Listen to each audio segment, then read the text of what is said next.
রয়েছে, কখন রোদ আর কখন বৃষ্টি কিছু বোঝাই যাচ্ছে না।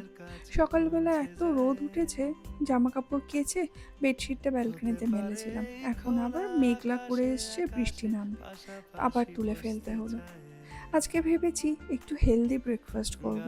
সকালবেলা উঠেই ফার্স্ট একটু ডাবের জল খেলাম, আর এখন একটা নিজের জন্য স্মুদি বানাচ্ছি।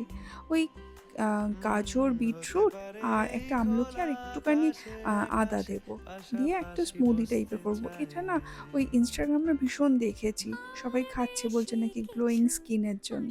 দেখি পুজোর আগে একটু ট্রাই করে গ্লোয়িং স্কিন হয় নাকি। অভিষেক আর নায়রা তো খেয়ে আর টিফিন নিয়ে অফিস আর স্কুল চলে গেছে, তো নিজের জন্য আলাদা করে আবার কি ব্রেকফাস্ট ঝট করে এটাই বানিয়ে ফেললাম। খেতে কিন্তু একদমই ভালো ছিল না, কিন্তু ওই হেলথের কথা ভেবে খেয়ে নিলাম। তোমরা জানিও তোমরাও আমার মতন এরকম কাণ্ড করো কিনা।